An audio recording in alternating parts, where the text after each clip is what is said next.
Like Tigers, you can see Dipen Singh Aire at short extra cover. Rohit Paudel very quick across the turf. Cut away, but straight to the man, Kushal Malla, who does well. And even the dot balls are being cheered vociferously.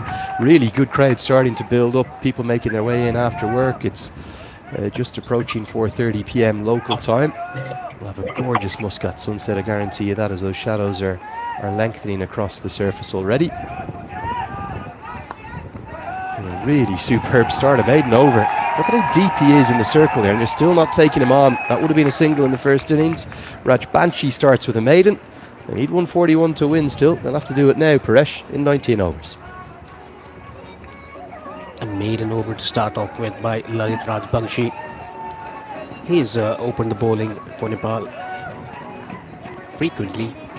Even in the one-day international, he's opened the bowling for Nepal. It's going to be Sompal Kami from the media box end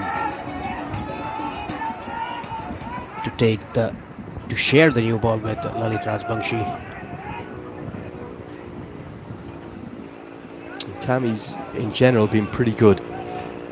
Mohammad Waseem will come on to strike now. I don't want to say Mohammad Waseem or bust. That's not fair on the UAE side, but he is a huge factor in any match that he plays, whether it's against India or Pakistan for UAE in the Asia Cup or against the fellow associates. He is that good a player. For me, he's one of the top 10 T20I batters in the world for any team, maybe the best associate T20I batter. And he's immediately beaten outside the off stump. Nepal get the wicket of Waseem, they will believe. If Waseem gets off to a flyer, UAE will have the game in hand. That is what we always talk about.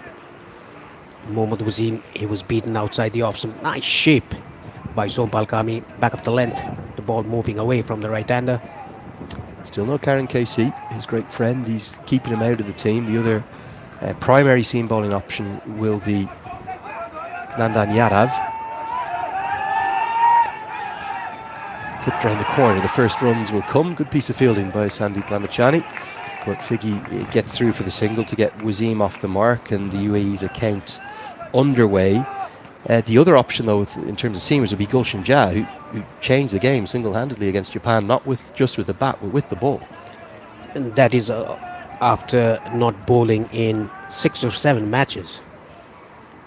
He took the wicket off the captain Fleming. He was going very good. 60-odd runs for him against Nepal. The sixes that he scored against Sandeep Lamachani was absolutely brilliant. And Lamachani will have his role to play, of course, in this second innings. Little inside edge. And that could have gone anywhere. A lot happening out there, and pressure building up on Jonathan Figgy in particular on debut. He's none off 7. He's very tentative, nerves getting into him. A big game, T20I debut. Jonathan Figgy, he's looking a bit restless in the middle.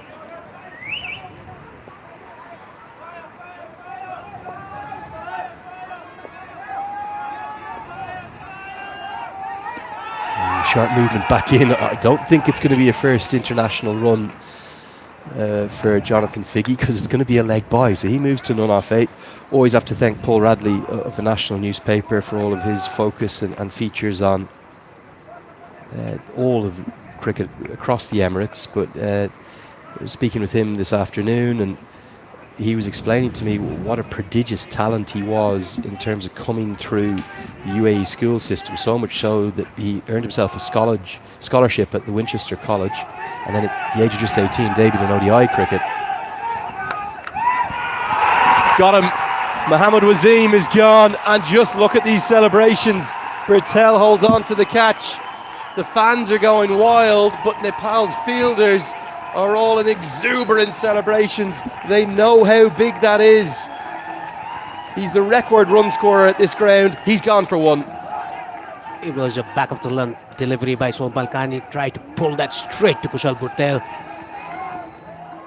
Look at the celebration of Kami. He's really pumped up getting the big wicket of Mohammad Wasim. He has to depart for one. Massive wicket, massive moment in the match. The skipper's gone. He looks down at the toe of the bats. Caught by Bertel for one. It's 2 for 1.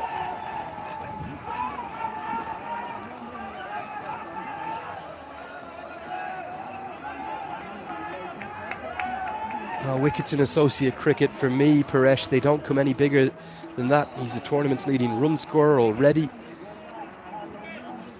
And just a huge, huge moment in the game. It really is. It was a back of a length ball, probably a little bit fuller than I think Wasim thought. Was it there for the pull shot? It was the back of the length, a bit fuller, but talking about Mohammad Wasim, he can score shot off any ball. But I suppose my point here, Paresh, is that he's working against every force of that delivery, isn't he? The ball is shaping away. It's a bit fuller than a nice pullable length. And as a consequence, we know how well he plays into the leg side. It's just not the right option. And maybe that pressure built up by Figgy has paid on the captain. Sharafu's to the crease. They won't run one to Dipender Singh Airi, who picks up cleanly. But great news for the UAE. It looks like it was probably just a bruise of that shoulder as he landed on the rope. He's fit to bat. So wicket taking over for Kami, and UAE are in an early spot of bother, 2 for 1.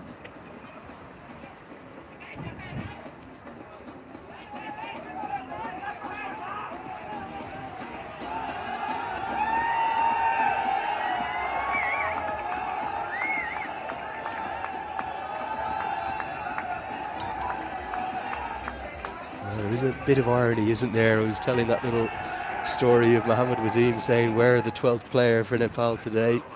He was only having fun, so please don't get stuck into him on social media with Throw Paddle. They are great friends, the two of them. And didn't they celebrate stridently with that incredible moment? Big, big wicket. Dipender Singh Airi will replace Lalit Rajbanshi. Pressure comes on Jonathan Figgy. He just can't get anything away. None off 9 in a T20I. Dipender Singh, as usual, right on the money, right on the spot. Scored a century in the ICC Under-19 World Cup. As he will finally get a T20I run to his name and probably breathe a deep sigh of relief. You can almost visibly see it, can't you, at the non-striker's end. He can catch up, and he's a very special young player, but he's just finding it difficult. It always is a step back up to international cricket. He opens his account on the 10th ball that he's faced. 9 dot balls before this. Played a maiden over the first over. Bit of nerves for Jonathan Figgy. Airi quietly has bowled exceptionally well, not just here, but in that Unity Cup against the West Indies, the series victory, that historic series win. Probably not quite getting the runs he would like at the moment, but his bowling and his fielding is better than it's ever been. He's a big part of this Nepal side. Just trying to give himself room. Sharafu opens his account with a single down to long on. UAE under pressure because the big wicket of Wasim, the captain.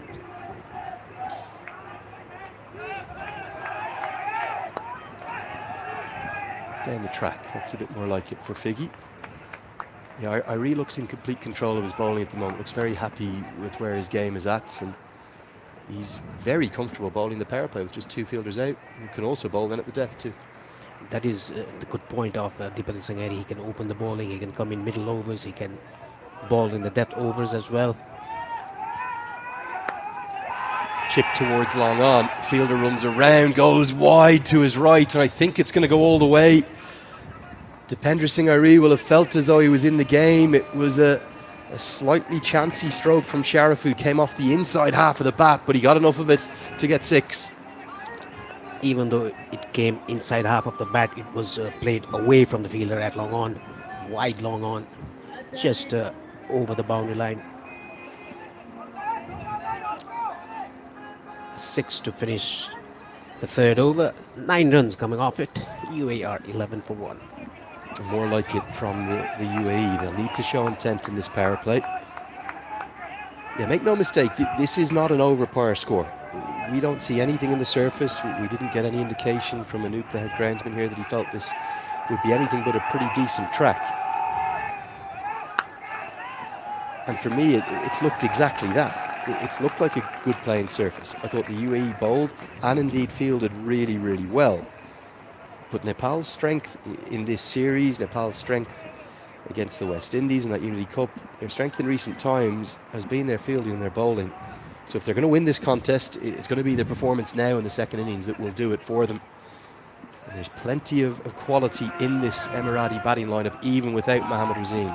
As a change of angle is going to take place for Cammy, he'll come around the wicket now. And nearly cleans up Jonathan Figgy, who continues to struggle. The last ball he drove off Sompal Kami was a good, confident-looking shot by Figgy. This time around, he fishes outside the off stump. The ball missing the off stump through to the keeper, Asif Sheikh.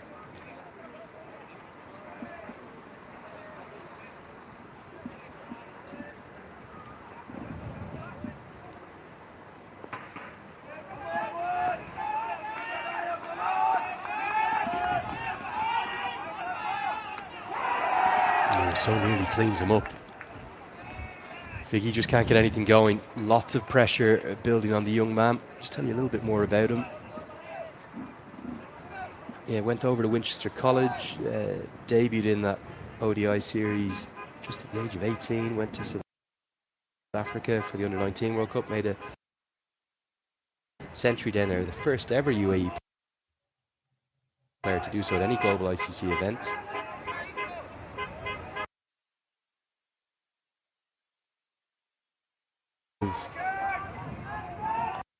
Favour in terms of selection and a different be wide down the leg side, and then it was the ILT20 development tournament where he was the highest scorer, 273 runs across it, that has kind of pushed him back into the international reckoning.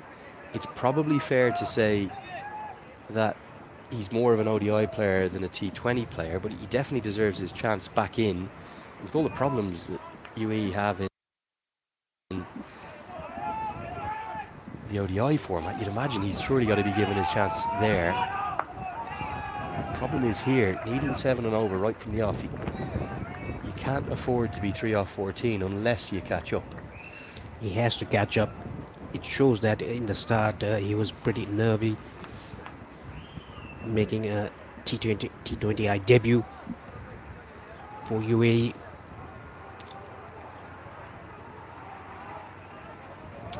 Both him and Ethan D'Souza, who's a great friend of his from the Abu Dhabi Emirates. Another one that Figgy's missed out on and not given as a wide. Was there some contact with something there? 3 off 15 now. He has to get a move on. The current rate is under 4 runs per over. The required is getting bigger, almost 8 now.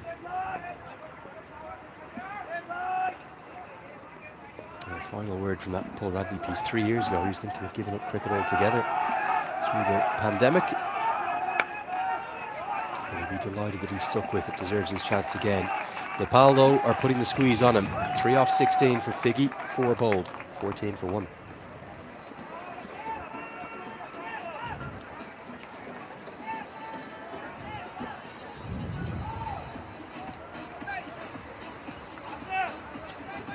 We had 9 group games. We'll have 12 Super 6 matches. We had one this morning where Oman beat Qatar. And as the sun starts to paint the most glorious picture in the background, look at the Al Emirat hills that surround us. I was lucky enough yesterday to get down to one of the main wadis, Paresh, about an hour and a half south of here.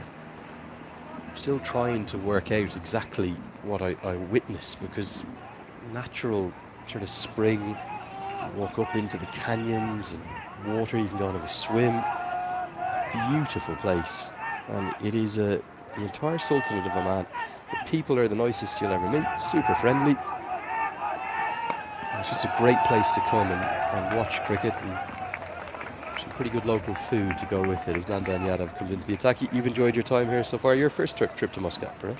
Yes, I've enjoyed every bit of it. It seems like I'm back home with the hills surrounding the valley. I think the hills are a bit bigger back in Nepal, aren't they? A little bit greener too, maybe? Yeah, a bit of green in Nepal. These mountains are all boulder mountains, not muddy mountains. Yeah, they're very pretty, particularly this time of day with the sun kind of casting those shadows. Leading edge. Irie goes towards it, can't get there. There was just a momentary hesitation between Dipender Singh Irie and Rohit Paudel. I think either of them maybe could have got there if they both had went wholeheartedly, but with the ball hanging in the air, they both had a look at each other and just held their momentum, and as a consequence, it fell safely. Coming down the track, Alison Sharafu land between the two fielders. It's probably the only place that could have gone and fallen safely. Incredible moment of fortune, because if Irie can't get there with his pace, nobody's getting there. Back live now. Good stuff from Nandan Yadav though. His radar in the first couple of games, he bowled quite a few wides. Much better start from him today. From the first ball of this over, Alison Sharafu is trying to get down the track, trying to hit Nandan Yadav over the top, over the bowler's head, but he's not been able to do so. Nandan Yadav, in the other hand, bowling very smartly, bowling behind the length, back of the length, and getting that leading edge which dropped in no man's land between the two fielders. It could have gone anywhere, couldn't it? Could have looped up for the easiest of catches, but very fortuitously for Sharafu, fell safely. Down the track, it's a big blow. It's an almighty blow. I think that's definitely the biggest of the day, probably one of the biggest of the entire tournament. Plonks it up onto the roof of the pavilion, a dance down the track, and Sharafu, showing no ills from that shoulder injury, hits his second six. It was a leg cutter bowled by Nandan Yadav, nicely picked away down to long on, wide long on that is, over the pavilion's room. A lovely noise off the bat, wasn't there? Don't have the stump mics in place, you won't quite have heard it as clearly at home, but a real beautiful ping. Tries to repeat the dose, but goes down the ground instead. Good batting, dancing and attacking Nandan Yadav. Back-to-back boundaries, 6 and now 4. This is batting with intent. Coming again down the track, hitting it straight towards the side screen. Ball rolling off the carpet. 6 and a 4. A good looking over, turning out to be a good looking over for UAE. Amazing the small margins, isn't it? That leading edge could have popped up, he could have been gone for 8, but instead he's decided to stop being tentative and start to attack. Pressure now on the young fast bowler. Looks for the short ball, which will just be pulled away for the single. So it's 11 runs from the 5th over, and crucially Sharafu will keep the strike. Much more like it for UAE coming into the contest now in the chase. It's 25 for 1.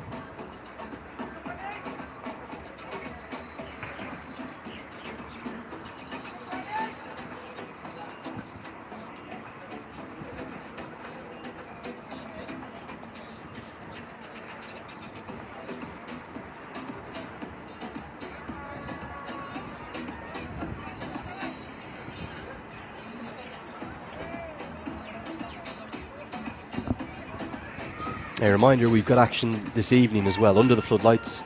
Floodlights will kick in for probably the very latter stage of this chase as we just peak past, or peak up to 5 o'clock local time. They're 1:45 right now. Sun tends to set around 5:30, 5:45. Lalit Rajbanshi has bowled a maiden from his first over. He'll have a change of ends. Be interesting to see if Sharafu continues to attack in this 6th and final over of the power play. Only 2 fielders allowed outside the 30-yard circle still. Long off and deep backward square out. Big ring of 4 fielders on the offside, led by Dipender Singh Irie, who fielded that one at cover. Sharafu is the big wicket, the next most prized wicket now. Again, can't find the gap and straight to the fielder. You can sense he really wants to go at it this over, Paresh. giving himself room. Sharafu wants to pierce the offside field. There's no fielder outside the 30-yard circle in the offside, square of the wicket. Decides to stop. I think he missed his mark. Again, 2 dot balls in the first 2 balls. Nepal, they have to pick up wickets in regular intervals. Pulled away, down to mid-wicket, a boundary. Good looking shot by Sharafu. It's great intent, and he's somewhat sparing Jonathan Figge's blushes because he's managed to sort of hog the strike over the last couple of overs and play really aggressively. Not the greatest delivery from Rajbanshi. Rarely bowls 2 bad ones in a row. Sharafu getting into his work, 23 off just 14. They will not take on Dipender Singh Airi. We've seen that trending all over social media, haven't we? There's 2 rules with regards to playing against Nepal. Don't run a single to Dipender Singh Airi. Number 2, listen to the first rule. Down the leg side, and a miss stop from Asif Sheikh is going to cost 5. That should be given as 5 wides, and indeed is. Maybe a bit lethargic and tired from his batting effort. Not the right line from Rajbanshi. 5 free runs to the total. Straying down the leg side, the ball going between the feet of Asif Sheikh, couldn't stop the ball. Bonus runs for UAE.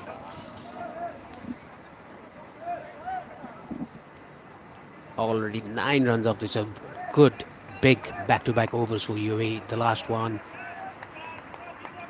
bowled by Nandan Yadav, and now Lalit Rajbanshi. The first over that he bowled was a maiden.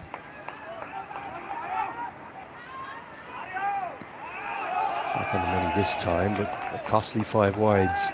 Those 5. UAE not ahead in the chase, but definitely coming back into it. And because it's only 141 that they chase, the required run rate is very manageable at 7.5 runs per over.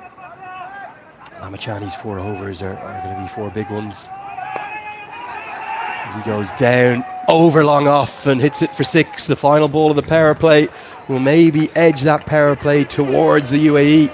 Rajbanshi's over goes for 15. It's 40 for 1.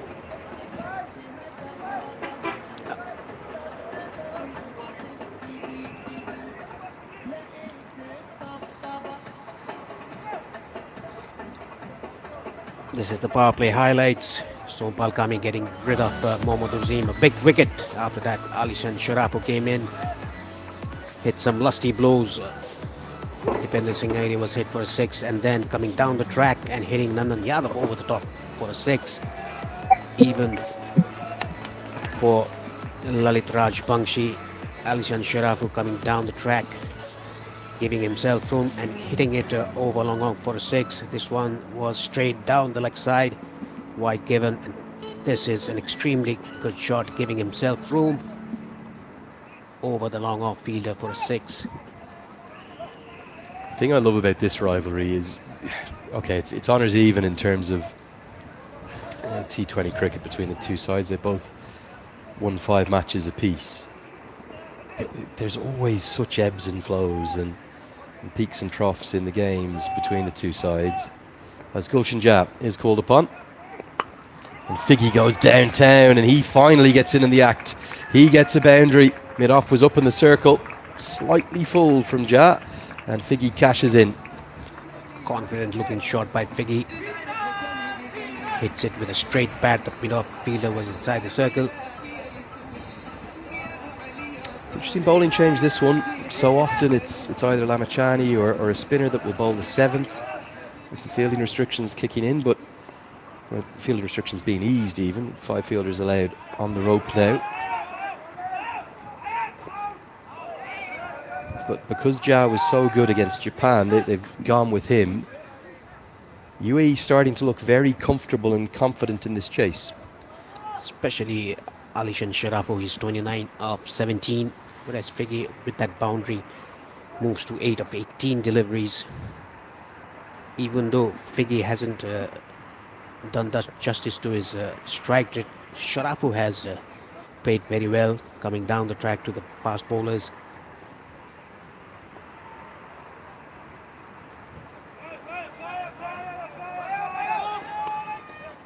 Worked into the leg side. Should just be the single as Sharafu just pulls up a little timidly towards the end of that run, adding a lower leg problem to the shoulder that he's probably continuing to feel. Reminder that we're not certain whether or not Basil Hamid is going to be able to bat, so that could be a factor in this second innings. But Nepal are going to have to bowl well to even find out whether or not that's the case. I would imagine that Lamachani is chomping at the bit to get into the game.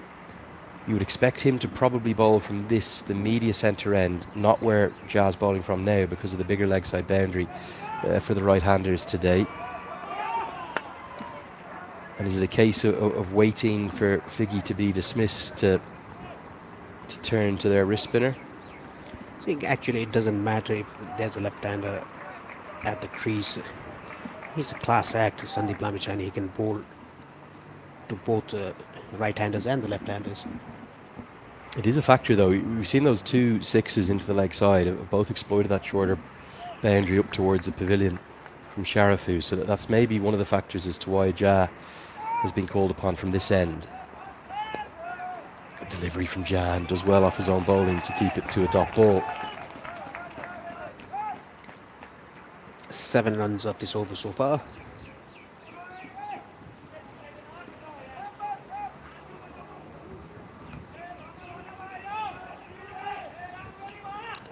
Ali Hassan Sharafu, the luck that he needed. It was a top edge, the leading edge that dropped into no man's land between the two fields. Needed. It was a top edge, the leading edge that dropped into no man's land between the two fields.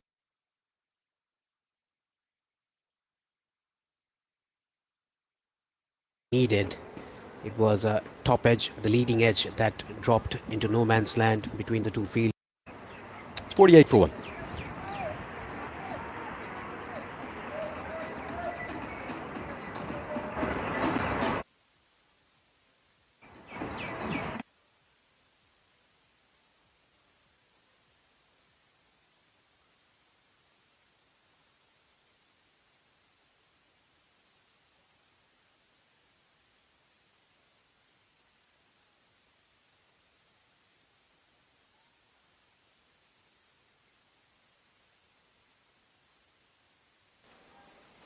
Well, here we go.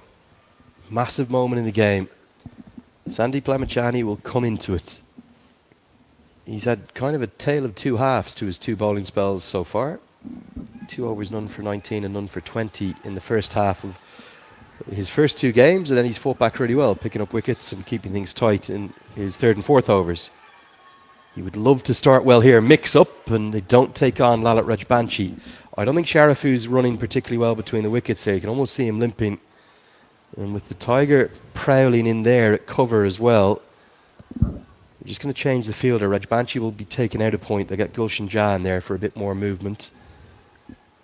Don't rule out a run out at some point. We've already seen 2 spectacular direct hits from Irie.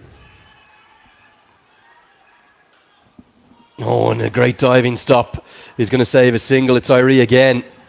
He's always in the game.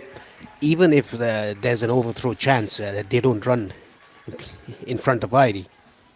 Incredible, isn't it? He didn't collect that cleanly and still was able to prevent the single.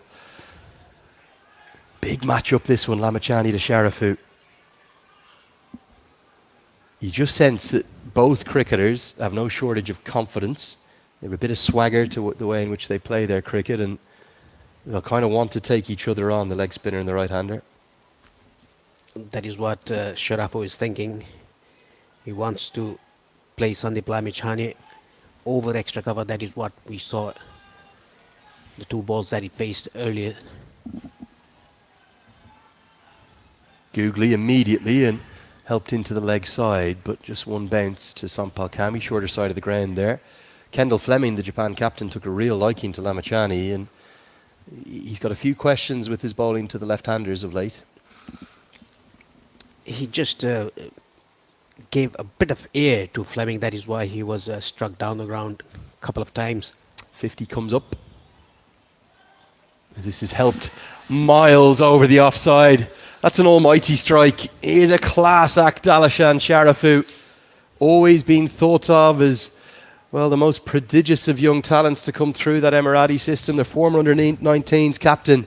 Well, he wins part one of that battle with Lamachani. It was hit on the upper, giving himself room, hitting it over extra cover. Superb strike.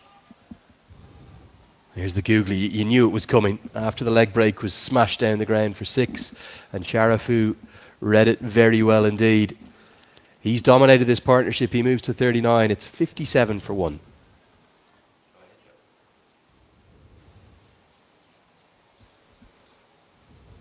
Nepal looking in need of wickets all of a sudden. This has been a good partnership. Okay, Figgy hasn't done much. He's only got 10, but Sharafu has played really brightly. And you sense that if Nepal don't see the back of him shortly, UAE will be sitting pretty on top of the table alongside Oman come the end of this match. Even though Figgy is 10 of 12 in the contribution, look at the rate that the partnership has been built. 55 of just 37 balls. That shows how Sharafu is striking the ball. It's going to be Gulshan Jah. Now, Sharafu wants 2, and he feels as though he can get it because it's perfectly weighted. And he's judged it well enough despite the slight stumble after he completes the second. Been in the wars today, Sharafu, isn't he? But he moves into the 40s and he's playing a fine innings here. UAE controlling this chase. Coming down the track, playing with soft hands into the gap. There's a big gap between the fielders there. Rohit Paudel had to come from the boundary line. That is why they were able to take 2 runs.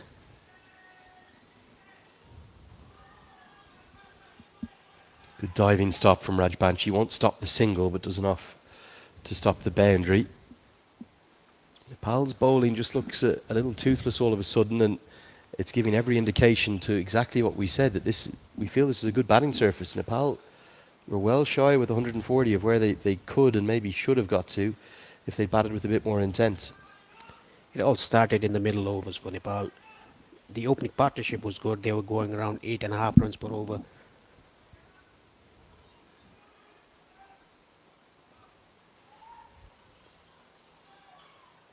Chipped in the air and chipped shy of long on. They probably haven't done a particularly good job of keeping Figgy on strike either. Sharafu has faced the majority of the last 4 overs, which is why the chase has started to accelerate. 80 off 69, 9 wickets in hand, even if there's an injury to Basil Hamid. Well, it's all stacking heavily in favour of the UAE right now. On the other hand, Nepal will have to take wickets. They cannot just restrict UAE. They have to take wickets. Problem with the field here as well is, you can see with that shot, fine leg is in the circle on the leg side. All the other 3 fielders, long on, deep mid-wicket, deep backward square, are out. There is a single every ball, if they want it, and there's sometimes a 2 on offer, with very little risk. Yeah, because the fielders are way in the boundary line. There are big boundaries here. What they can do is just play with soft hands, take 2s. You don't have to take any risk. Off cutter, pulled to the deep, will be a single. And the required run rate has come down from the peak of well over 8 and over at points of this chase. It's less than 7 and over needed. Nepal have to change something here.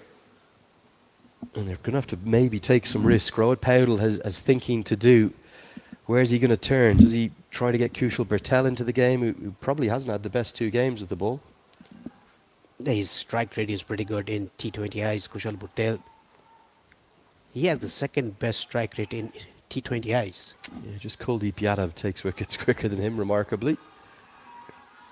Better line. Prefer that line, and Cami can't quite cut it off. They still will get the single.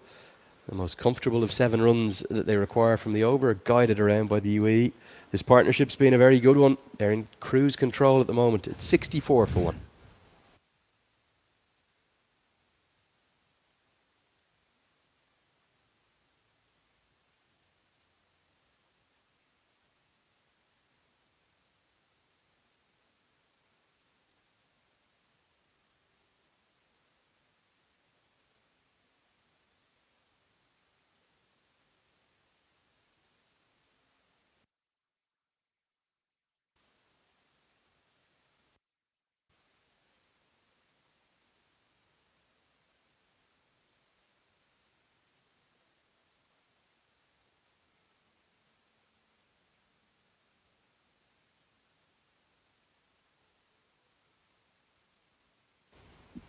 Lamachani will continue.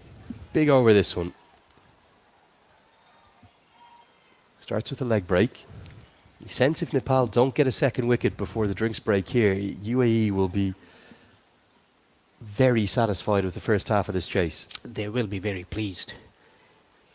Even though Mohammad Wasim got out cheaply, Sharafu has done what Mohammad Wasim would have done.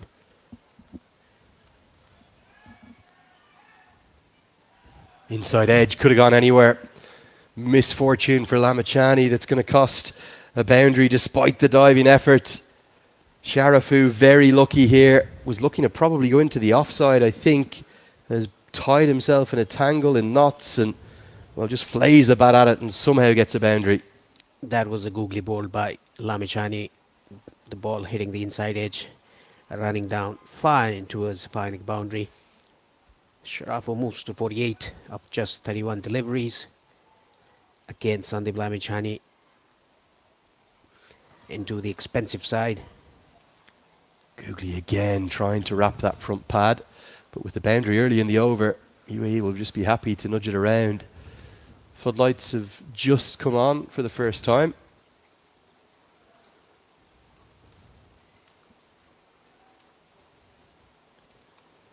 Sharafu looks a bit itchy out there. He's struggling with his leg, calf or hamstring. Goes with the googly, and Lamachani does well off his own bowling. It's a run saved. Nepal fans are just appearing very nervous, the ones that we can hear in the crowd. 9 wickets in hand, halfway to where they require to be at the halfway stage, UAE. They have this game in complete control. Big swing and a miss though, doesn't pick the googly. Nepal were also in a similar situation at the end of the first 10 overs. And they completely lost it after that. A very good bowling. Credit goes to the UAE bowlers, the way they bowled, the way they fielded in the first innings. Promise you there'll be another twister turn, Paresh. As Figgy gets a good piece of it. He's going to get a maximum. Didn't look like he struck it perfectly at first, and Lamachani's frustrated. But Figgy's 12 off 24 will jump off to 18 off 25. 11 from the over. Nepal are looking really concerned as to how they're going to get themselves back into this contest.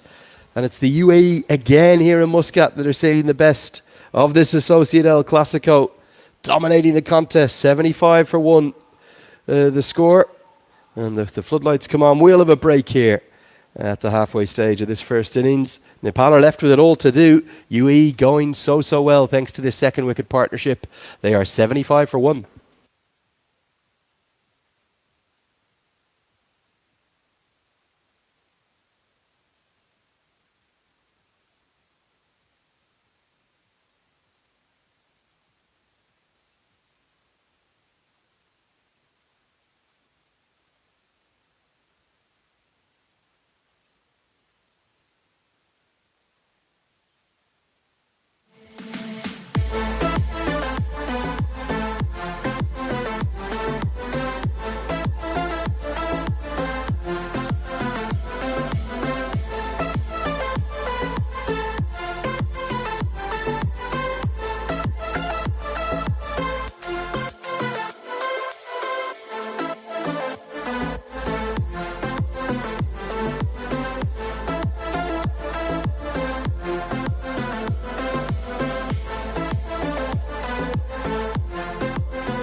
Well, Stuart Law has done all that he can. as the floodlights come into that full effect, even though the sun is probably another 20-25 minutes away from dropping down beneath the mountains that surround us. It was a much more animated Stuart Law than it was Alal Chand Rajput. Remember that the losers of this game, of course they can still qualify for the World Cup. They've got 3 games left. They have 2 points to their name, even if they lose. You see those floodlights into full effect there. They leave themselves in a precarious position. Slip up again, and you're relying upon net run rate most likely, with a maximum then of 3 wins. And both of these two sides will still have to play Oman. Remember, the hosts who are sitting pretty at the top of the table, having played 2 and 1-2. So it's not going to be spin. You're not wanting to bowl the spinners much from this Oman LNG end of the ground, as Nandan Yadav will come in for his second over. Alishan Sharifu has been really impressive, hasn't he? Just at that one moment of fortune, Paresh, with the leading edge that fell agonisingly out of reach. If they don't get him out shortly, Nepal, your Nepal team, they're going to be surely going down to a defeat here. UAE in full control. Yes, UAE in full control, 75 for 1 in the 11th over. 66 more required of 59. That's easily gettable. You have 9 wickets in hand. Just that Nepal, they have to take wickets now, especially Alishan Sharifu's wicket.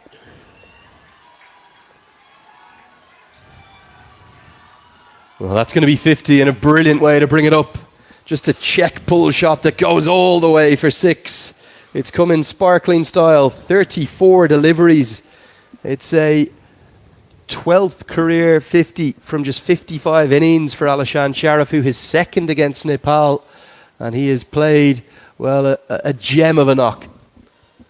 It was just a short arm jab onto the leg side, down to long leg, which resulted in 6. And brings his 50 as well, 53 of 34 with 5 sixes and 3 fours.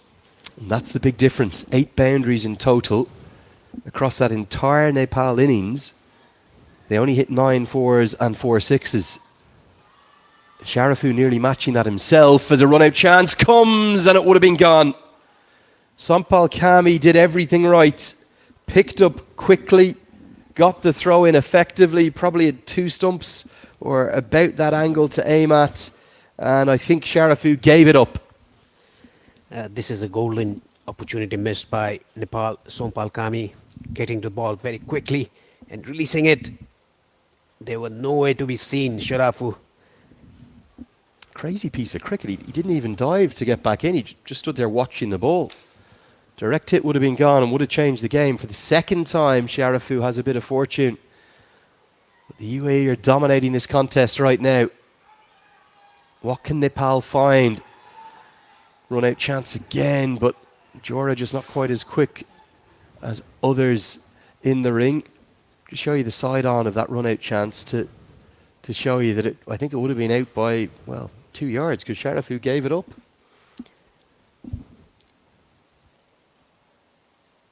Trying to guide that down to third man.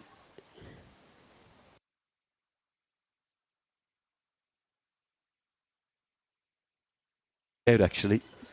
Bit of self-preservation, just preserving the body. But can Nepal build a bit of pressure on Figgy? Beats the outside edge. Good length. That's the first time we've seen that length hit by Nandan Yadav. More like it. Nepal being a bit off with the ball for you? Yeah, they've been bit off. Again, Sandeep Lamichhane getting hit for 20 runs off his 2 overs. That is what he was hit earlier in the group stages. 19 against Kuwait and 20 against Japan in his first 2 overs. Yeah, it's good point actually, that Paresh. All 3 games now. First 2 overs have gone around the park. Now he's fought back wonderfully well as Figgy declines the second, and rightly so, because it's Dipender Singh with the ball. I think UAE have probably watched those first 2 games and they know their opposition well. They're just not taking any risks when he's about. Here's the moment for 50 for Sharifu. It's been such a good knock, hasn't it? And the difference with the Asif Sheikh innings, as he celebrates and lifts his bat towards his teammates, the the ball striking and the strike rate significantly better. And actually, he's got better as the innings has gone on, whereas Asif Sheikh, who played well for 50, when he got into sort of the 35-40 region, he just became completely becalmed and couldn't get anything going. That is the difference between the two sides we've seen.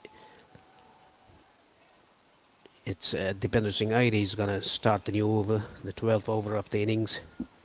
Just a fraction over a run of ball needed. What can Irie do? Can he find a moment of magic? It's really been him and Gulshan Jah who kind of have been spearheading, and Kushal Bertel, those moments of brilliance for Nepal. They need something. And they've got it. It had to be Dipender Singh Aire. Into the game, into the attack, and into the wickets. He ends Figgy's rather tortured stay at the crease. Good glove work from Asif Sheikh. You sensed it was coming. And it's the Tiger again who impacts the game, not in the field this time, but with the ball. Gives Nepal something to work with. It was a flatter delivery. The batter coming down the wicket, trying to hit that ball. Completely missed it. And a smart glove work by Asif Sheikh. Quick one as well. Perplexing shot to try and use your feet to a man who is so flat. Does get a big pat in the back. Remember, he played a big role in that partnership, but it wasn't necessarily the greatest T20 innings. 19 off 29. He'll have brighter days ahead. But Nepal just have the smallest crack into the window. They'll get into this middle order. It'll be Rahul Chopra to come to the crease at number 4. It's 83 for 2.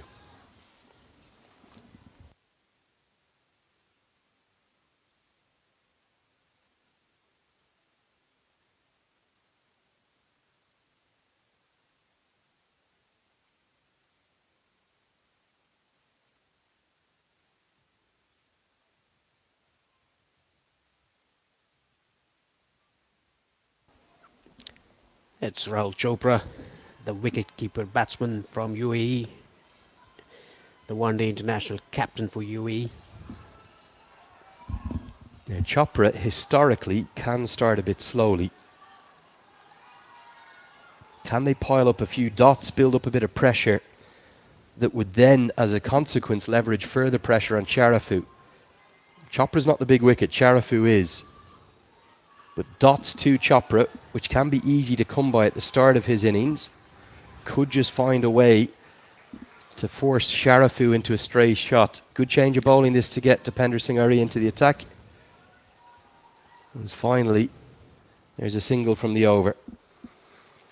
The first over of Nepal's innings was a maiden, if you remember that. A maiden played by Figgy against Lalit Rajbangshi. Wicket partnership change the game. It's a really good over. They won't even. The Tiger at it again for Nepal in this format. Such a good T20 cricketer, one of the best in the world. 12 have been bowled, 85 for 2. Right the way up there in the top 5, isn't he, in the all-rounder rankings for T20I cricket. Plenty more big building blocks for the turquoise UAE team there through the middle overs, particularly 6 to 11, that Nepal just didn't have. And it wasn't like Nepal were losing wickets at that point. Why weren't they able to get it going in that first innings, Paresh? What was the problem? It was surely a big... UAE bowled very well in the middle overs without giving away anything to the Nepali batters. Interesting call, this one, to turn back to Gulshan Jah. Again, they're not even considering when the ball goes anywhere in the proximity of Irie. Neither batter really leaves their area. So that's good game awareness from the UAE. This is I'm going to make a rogue call here, Paresh. I think I might have bowled Kushal Bertel here. Big risk or reward call. I think Charafu would have targeted the pavilion, targeted the shorter side. Bertel just has that knack, doesn't he, of getting wickets. This is a slightly more defensive play going with Jah. Again, coming down the track, slapping that ball down to the offside. Yeah, you have to take risks to take wickets. But I think the only way you win this game if you're Nepal is by getting Charafu out in the next over or two. If he's still there in the 16th, 17th, the UAE, with the rate at which he's scoring, should canter home. Nothing ever seems to happen simply between these two sides. It's always a very closely fought contest, but for Nepal, you have to take a risk to find a wicket here. I just think that Bertel X factor, okay, he could get it for 2 sixes and the game could swing further towards the UAE. But 55 off 46 is a very manageable rate with 8 wickets in hand. You have to take chances. You have to bring your bowler whose strike rate is pretty good, second in the world in T20Is. Oh, beauty. That one just came off the surface. First one we've really seen move laterally, possibly hit the seam, chops Chopra in half. I think that was an off cutter. That is why the ball moved into the right hand. We saw that Ali bowling an off cutter and getting rid of Kushal Malla in the first innings. Do you feel as though he rolled his fingers over that one? Yeah, Yes, good he shout. did. Big moments in the match here. Nepal have to capitalise upon this slow start from Chopra. Swung away into the leg side. Kushal Malla will have work to do and does it pretty effectively. 2 runs saved using the reverse hand style very well. Gets warm applause from Gulshan Jah. That's good fielding. Kushal Malla doesn't look like that he's quick, but he is really quick in the boundary line. Yeah, he's kind of, he almost looks a bit lackadaisical, but he's not. It's just his manner. It's his kind of little Viv Richards swagger that he has. Now, deep mid-wicket goes out as protection. And fine leg comes up into the circle. Again, straight to Irie. How many runs does Dipender Singh Irie save on average in a T20? It's hard to get across if you're not here. It's pretty hard to save so many runs that he's saved till now. In his 80 odd T20 internationals, he's the highest number of, he has the highest number of matches for Nepal in the T20Is. Played more than anyone else. And sometimes, even though he's a real fan favourite, some fans get frustrated with his lack of scoring with the bats. Again, another single save. Good dots from Gulshan Jah in that over. 4 of them, 3 from the over, 88 for 2. He's somebody that whatever form he's in, because of how good his fielding is, and then he'll always give you a couple of overs with the ball. He's got to be one of the first names on the team sheet for Nepal. He is, apart from Rohit Bordel, who's the captain of the side. He comes to bat in such tricky situations. We've seen that in the last 3 matches in the group stages as well. Today also. Who can forget the 6 sixes in an over against Qatar? Yeah, that was something else. Looking forward to Nepal taking on Qatar later in the Super 6 stage. Yeah, hard to know where this game is at. You would imagine that UAE should canter home unless they lose Sharafu very shortly. And maybe Irie will be the one who can find the way past. Sharafu he has. It's Dipendra Singh Irie, and off he goes. The trademark high five into the sky celebration comes. He's a 3-dimensional cricketer. He's impacting the game. He's got the big wicket of Sharafu. Are Nepal finding a way back into this contest? We didn't see the cartwheel or the jump from Dipender Singh Irie, but what we saw was Sharafu was so frustrated that he hit the stumps with his bat. Oh, I missed that. I was watching Irie sprinting off in celebration, expecting the cartwheel. He will find himself in trouble with the ICC match referee, Mr. Kent Hannam. That's going to be a level 1 minimum, I would expect. Let's see if we can get a replay of that. Just stay with the batter here if we can. Clever piece of bowling. Just skids in. And yes, let's have a look here if we can roll this replay through. Big trouble. You cannot do that, Alishan Sharafu. I'm sorry, I was watching Irie. I thought we were going to get the tumbling cartwheel out again. Instead, we got the trademark high fives with Rohit Powdell. It doesn't take away, though, from how well Alishan Sharafu played. It was an outstanding innings. It's put the UAE in a very strong position. He's gone for 58, though, off 40 deliveries. 8 boundaries altogether in there, and it's 88 for 3. That was bowled a bit slow through the air and skidded on to hit the stumps. Very frustrated. Sharafu you're always going to be frustrated. You just can't do that. And umpire Muckle has seen it. I have no doubt that Ken Tanham will have seen it. And it's just I suppose a slightly poor moment there. We'll let the code of conduct deal with that as Harshit Kaushik comes to the crease. The left-hander.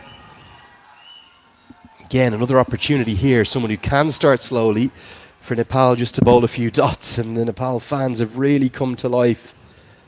We have now twice described a sensation of Irie impacting the game, and both times it's brought about a wicket. It's incredible. You can just sense it with him. He's such a fascinating character to watch play cricket. He can do it in the field. He can do it with the ball. Are you surprised? I know he's had a few opportunities. He was at the ILT20, but I don't think he played at all for the Gulf Giants. Did well out at the GT20 where he was playing with Carlos Brathwaite. Affected that ludicrous run out off his own bowling. You surprised he hasn't more opportunities around the world? Yeah, pretty much surprised. He hasn't got that opportunity that he should get.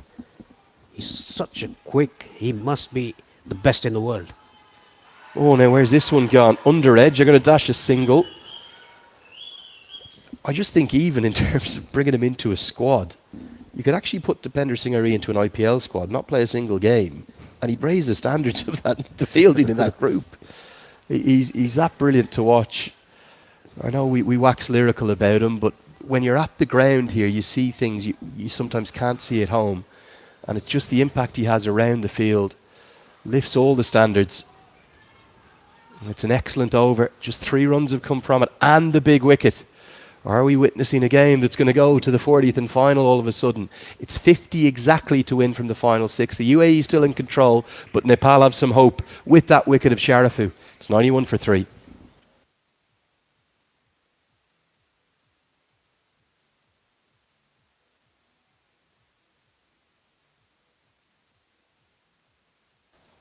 All of a sudden, those run worms are converging, coming neck and neck together. They were looking in such comfort with that second wicket partnership, despite Figgy's lack of strike rate, because Sharafu was hitting it so well, 8 boundaries. It looked as though the UAE had the game in complete control. Just wonder, will Basil Hamid be able to bat or not? That could be a big factor. Now, Lamachani has 2 left. Still no sign of a Kushal Malla or a Kushal Bertel with the ball. But they're going to continue with Gulshan Jah, who's been wicketless but pretty consistent. Just 6 runs and over he's going for. Can he find the 4th wicket? Picked up into the leg side. There's a fielder there who holds on. He will find the 4th wicket. Gulshan Jah has had a sensational tournament. That's an excellent catch from Nandan Yadav. He judged that very well. Strange shot from Harshit Kaushik. He only sort of pulled it, and I've no idea how. The cardiac kids are at it again, turning it around, raising the pulses, and changing this contest.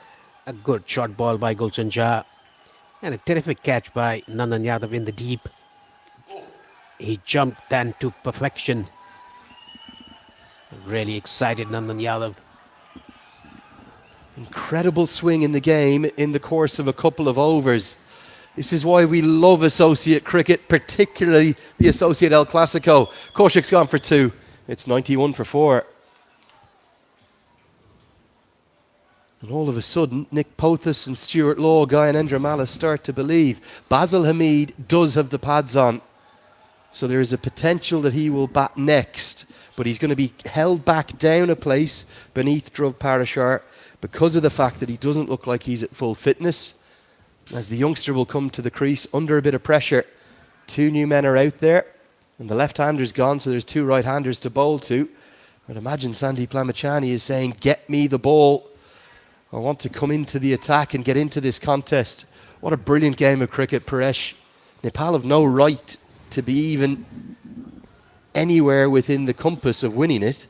But now it probably hangs in the balance. It's a 50-50 from here, you'd imagine. Exactly, it's 50-50 between UAE and Nepal. Gulshan Jah taking a wicket in this over.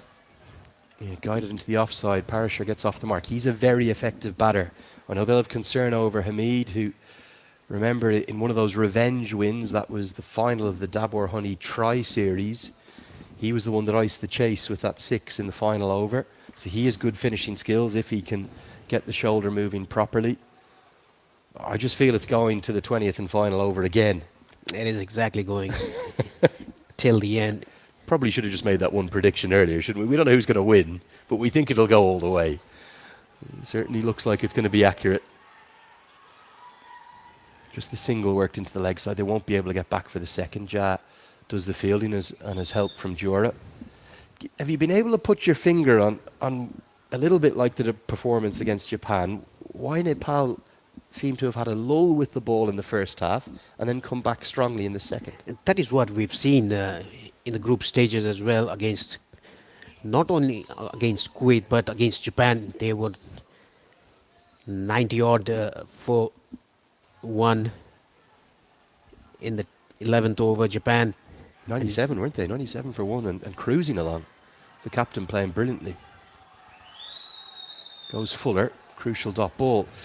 The remarkable thing about this chase is that somehow Nepal have been able to bring the scoreboard back into play. The reason why: the 12th over from Ari went for 2, the 13th from Ja went for 3, the 14th from Ari went for 3, and this one's only gone for 2 as well. So they've completely applied the brakes, and that was after a period where the UAE were looking completely dominant. Yeah, they were in control when Sharafu and Figgy were batting. Deep third comes up into the circle. Oh, they're going to take on Irie. Run out chance. Oh, would have been gone. And it would have been gone. The crowd reached a fever pitch in anticipation, and it hit everything but the direct hit. It's the first time they've run a single to him. A clap of the hands in frustration from Irie. He did everything but affect the direct hit. Hands on heads for Irie. It was a risky run in front of Irie. Shy at the stumps. Direct hit here. I think it was gone. Look at the smile from umpire Muckle. He wasn't even into position yet. That's how quick Irie was. Leg cutter to end the over and end the spell. They're thinking of the second and rightly turn it down. Again, Irie hairs in to guard the stumps. Excellent fielding despite not being able to affect the direct hit. Great spell from Gulshan Ja. 4 overs, 1 for 22 for him. And with 5 remaining, it's 46 required to win. The score is 95 for 4. Gorgeous golden hue here. We just missed the sunset nipping behind those mountains there. It's a special place in the Sultanate of Oman. Would highly recommend sticking it onto your bucket list if you've never had the fortune to visit here. Fantastic people, and the most fantastic welcome you'll get wherever you go, particularly here at the Oman Cricket Academy. Done a phenomenal job. There are fielders sprinting everywhere. Kushal Malla is running about 150 yards across the field from deep cover all the way out to deep backwards square, as the skipper, Rohit Powdell, is going to call upon Sandeep Lamachani. These 2 overs that he may bowl, they could decide the game. In his first 2 contests, he bowled 2 overs, none for 19, none for 20. Then he finished with excellent figures in both cases, including being on a hat-trick on one occasion. Can he make it third time lucky? The figures thus far, 2 for 22, 2 for 25. He'd take either of those now.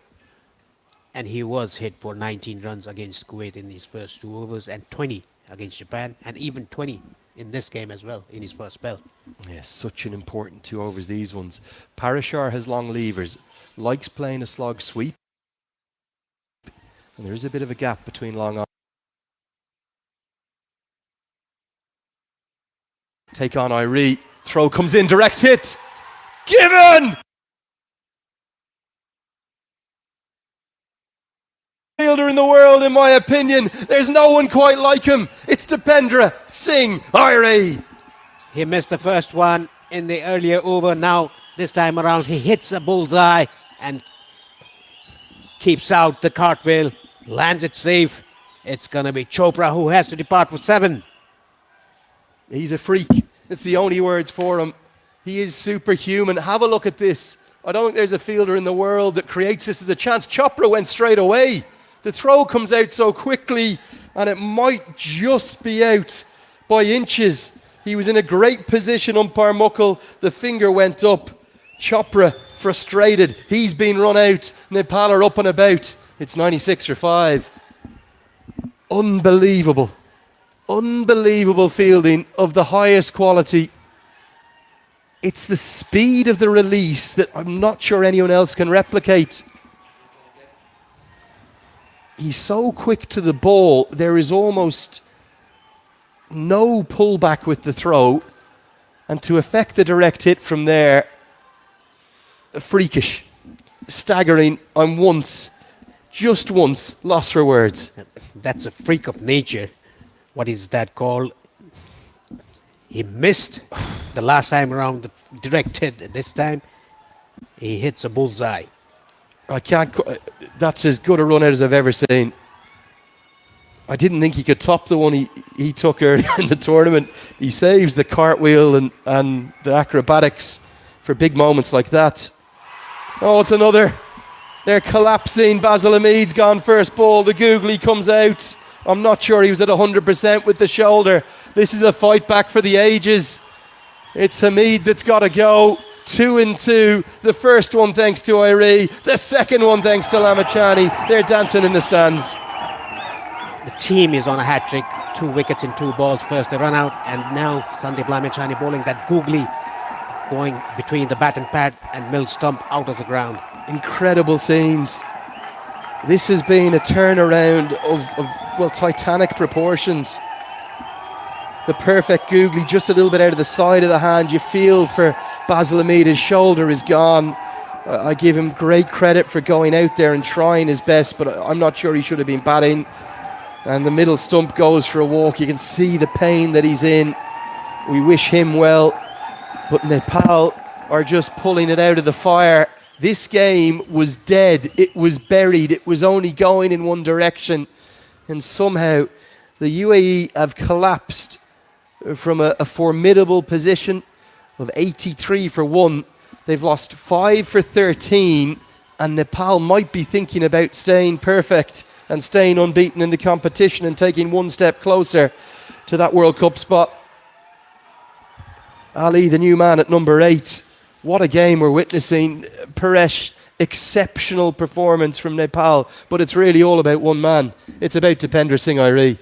He's the one who started the change in the game when Alishan Sharafu was going guns. 5 sixes for him and 3 fours.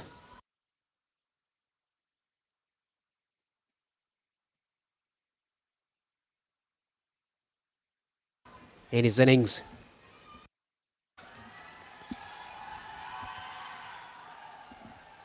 It's going to be one of those incredible matches where we may not mention Alishan Sharafu's it. Well, if UAE win, we will. But we might not mention Asif Sheikh's innings. We might not mention Alishan Sharafu's innings. And we might only be talking about one fielder at the end of this match. That is what he has done. With the ball in the hand. Slip in place, worked into the leg side. Lamachani has his hands on his head and a kick of the turf in frustration. Good over though, 2 wickets come from it, including that exceptional run out. 99 for 6.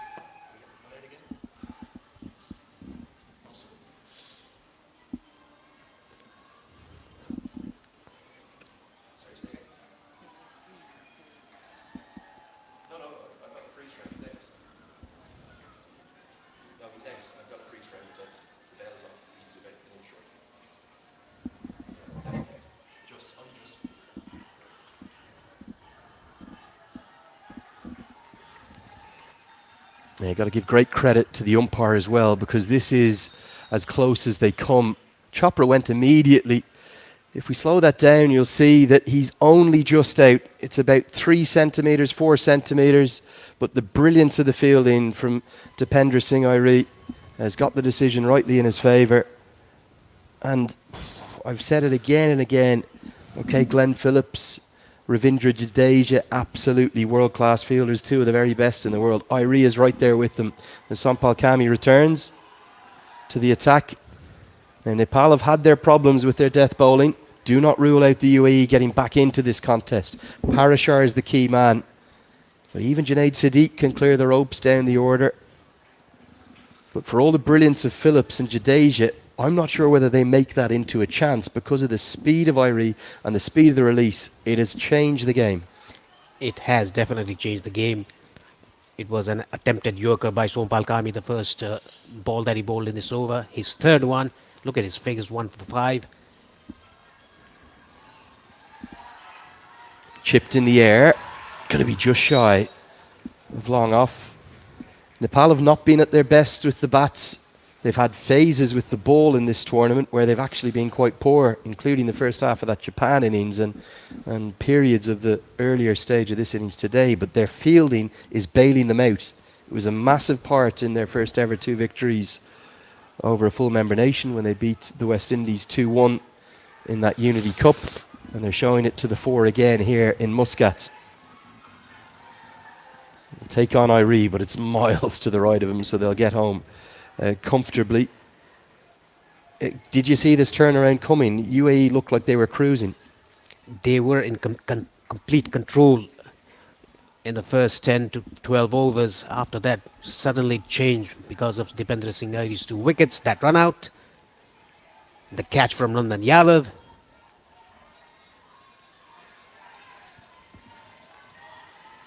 Now this is hit in the air and it's hit a long way. We said that Parashar holds the key to the rest of this chase. That's a big hit. Elegant shot to full extension of the arms and it flies over the rope. Big maximum. Yeah, it was a pace-on delivery by Sompal Kami. Back of the length. Hit it on the rise. That was a big 6. They are getting into the game, UAE. 33 more required of 20.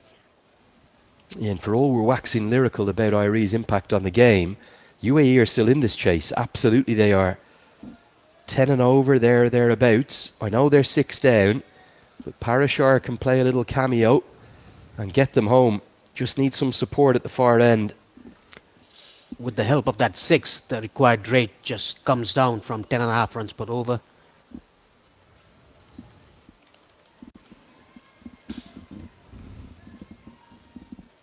This game can swing from any side to any side.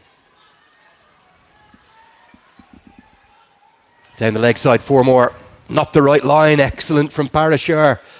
And the UAE hanging about in this chase. Will that Achilles heel of the death bowling for Nepal come back to haunt them? Poor delivery, this one. Yeah, straying down the leg side. Neatly done by Parashar. Just flicking it fine towards fine leg for a boundary. 13 runs of this over so far. His first 2 overs were brilliant. Sompal Kami taking a wicket off Mohammad Wasim, the captain. I've seen a few freeze frames of that run-out decision online, and it was out. So great umpiring from Masudar Rahman Mukul. This one's chipped in the air. Should get a couple because it's well wide of Gulshan Jat. Only problem is Parashar won't keep the strike, but a good little counter-attack here.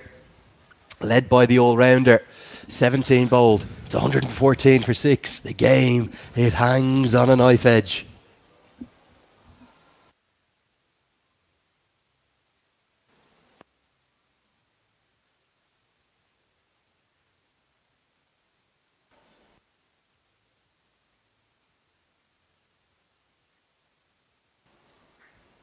Yeah, really good, this fight back from the UAE.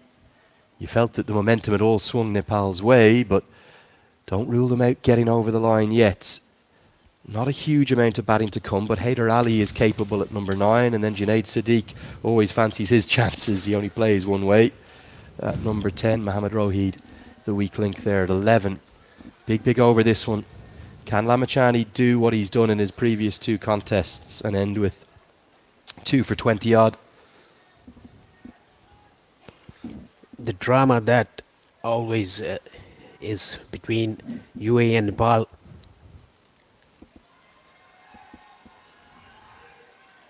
Starts with the leg break, and credit to Ali, deals with it really well. They don't think of the second because they want Parashar on strike. You sense that if Parashar can even get through this over, maybe just get 5 singles from it, make it 21 off the final 2, with 4 wickets in hand. They just need to keep Lamachani further wicketless from here. Keep him to 1 for, finish with 1 for 30. I think the game is UAE's to take. For Nepal, they need their star leg spinner, their leading wicket taker, to find wicket number 7. Good batting, very sensible batting. Just played it late, let the ball come into him, and just played it with soft hands into the vacant area and the leg side for a single. Sandeep Lamachani a bit on a shorter side. Suspect the Googly's incoming here. Should be a bit fuller. There it is. You could sense it coming, couldn't you? And interestingly, I'm not quite sure why they haven't gone with Irie at cover. It's Powdell in there. They feel that the hotter zone for Lamachani will be deep mid-wicket, so Irie is hidden away out there. 3 singles to start the 18th. Googly again. I suppose with Irie at deep mid-wicket, there's never going to be a 2. But 6 singles would be a great result for UAE in this over. 4 singles in this over for Sandeep Lamachani. His final over of the innings, the 18th. Chipped into the air and shy of Gulshan Jah. They won't have time to get back for the second. Ali is doing his job, isn't he, supporting Parashar?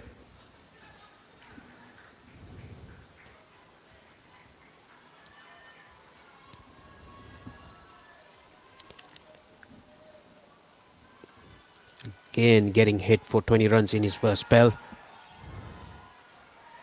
Dot ball to round out for Lamachani, but they have kept him wicketless. The only bonus for Nepal is Parashar will be at the non-striker's end. 119 for 6.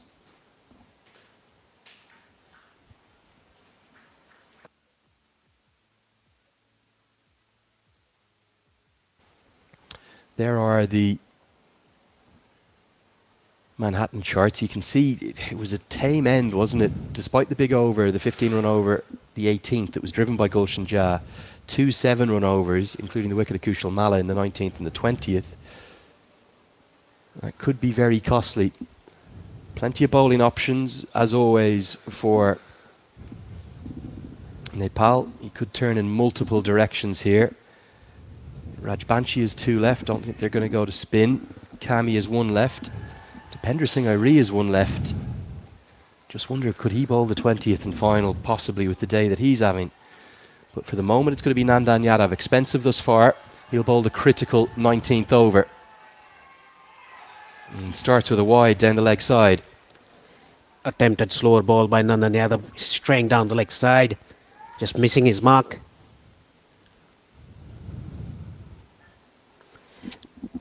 Big coming together now of Irie, Powdell, so captain, vice-captain, and the young fast bowler just to help in this pressure situation. 20 off 12 would give us the super over. Don't rule that out yet either. 21 to win. Goes with a short ball. Don't think they'll be able to get back for the second, and Parashar will fancy the strike. Where's he going to target here? Paresh mid-off up in the circle, also the shorter boundary across to the pavilion. He might target the vacant area behind the square leg umpire. There's a deep mid-wicket, a backward square leg in the boundary line, a short fine, and the fielder in the deep at long on. Now he's sending his fielder towards long off, Dipender Singh Irie. The short third is inside the circle along with backward point. Yeah, fine leg up 2. Goes back of a length. They should get through for a comfortable single. What are you comfortable chasing in the final? You probably don't want it to be more than 11 or 12, do you? Yeah, you should get around 10 runs in this over. It's 19 to win off 10, the equation. It's another classic. It's the reason it's called the Associate El Clasico. It is such a fantastic rivalry. I think it's really helped lift the quality and the benchmark of some of the best associate cricket, the likes of Namibia as well. Historic victory for them yesterday over South Africa. Great credit to them.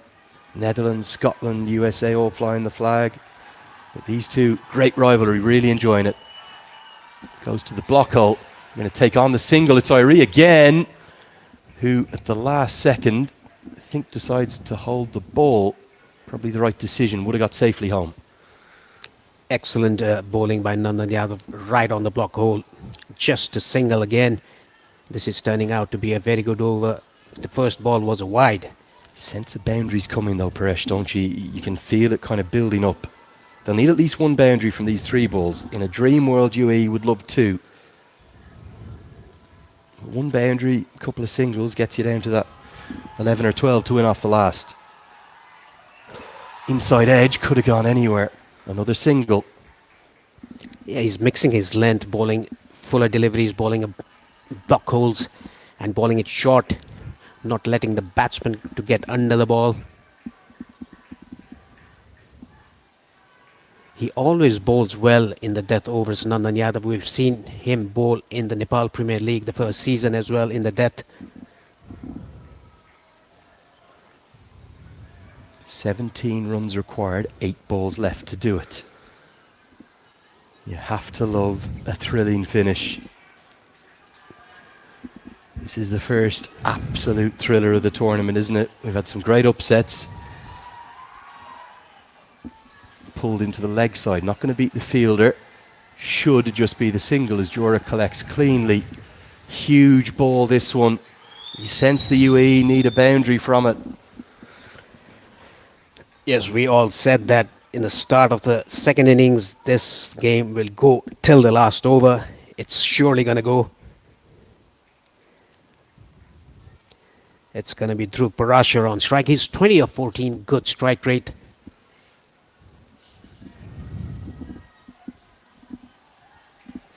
Other option is take the single, and at least Parashar has the strike. But it would leave 15 to win off the final. Big ball. Hit down the ground. It's hit for 6. He gets the maximum reward. And the UAE will need 10 from the final over. It was right in the slot. Parashar playing a gem of a knock. And the UAE feel as though they can see the finishing line. It's 131 for 6. Yeah, it was right on slot. He attempted a Yorker there, missed it by, let's say, a feet or so. Yadav is distraught. Yet to be brought back to his feet by his teammates, kicks the turf in frustration. There is now a long discussion as to who is going to bowl the final over. I think it's got to be between Dipender Singh Irie and Sampal Kami. It can't be anyone else. But somehow, Irie is not going to bowl his quota despite really being the star of the show with the ball. Or is he? Maybe it will be him to bowl the final over. Yeah, Kami's been sent to deep third. They're going to go with the Tiger. It's a real, well, hero or villain moment, isn't it? It all goes over to the vice-captain. They're running with form. They're running with the form man.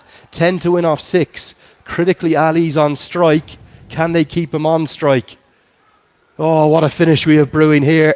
Which way is it going to go, Paresh? I have no idea. Don't rule out the super over. That may be favoured with that 6. Because 9 is a quite likely result too. The field will be a defensive one, of course. Deep backward square, deep mid-wicket in place. We've got yet another classic between these two great sides. Irie with the ball in hand. And starts by being clipped away for just the single. Here's Parashar. We said that he would be the key. Can he guide UAE home? Starts off with a ball right on the money, a block hole. 9 more required from 5. Incredible drama in Muscat. Speared into the block hole. It's a crucial dot ball. And Nepal, thanks to Dipender Singh Irie, are somehow still in this contest. Hit into the leg side, hit all the way for 6. And Parashar has UAE on the brink, misses the block hole. Parashar moves into the 30s, and UAE need just 3 to win. Yeah, this was a very good shot. Just let the ball come to him. Misses the block hole by a couple of inches. Down to long on for a maximum. This is a good hand, a good cameo by Dhruv Parashar. Well, those two maximums, the final ball of the 19th over and now the third ball of the 20th, have UAE within touching distance. There are fielders running everywhere. Lamachani comes up to Irie. Final moment of advice. The way in which he clears that front foot and gets it over the rope. Brilliant batting from Parashar. UAE just need to finish the job. Any boundary will do. Hits it straight to long on. Jura takes the catch. It's another twist. It's another turn. Irie has 3. No big celebrations yet because this game could still go any which way.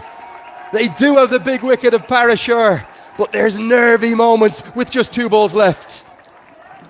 Everywhere, twists and turns. It's going to be Siddiq. I presume this was another ball in the slot, but couldn't get under the ball. Hitting it straight to Sandeep Zora. Dipender Singh Irie has his 3rd, but still 3 required of 2. Anybody's game. Even a super over is possible. 138 for 7. Just 2 balls remaining. That's 6. Can be the turning point for UAE. The 6 hit by Parashar in this over. It's going to be Haider Ali, the new batter for UAE. Well, what an extraordinary and exceptional game of cricket we are witnessing. Haider Ali, it's going to be at number 9. The super over looms large again, Paresh, doesn't it? A 2 from 2 would send us off to the super over. Irie's been the hero for Nepal. But Dhruv Parashar and Alishan Sharafu's efforts have left this game very much in the balance. And the fans are right on the edge of their seats. Yes, they are. They are just standing, not sitting down. We are also standing here in the comm box. 2 balls left. Haider Ali, the left-hander. Can he get a single to let the other Ali, his namesake, win it? It all comes down to this.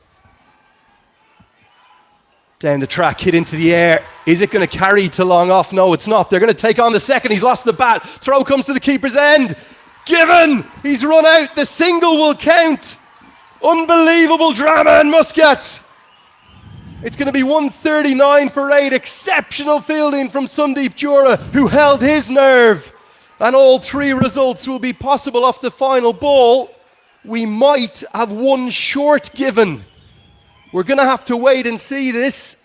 It may be no run to the total, and it might be back-to-back wickets. It could be 138 for 8 instead of 139. It's all happening here in Oman Cricket Academy, Turf 1.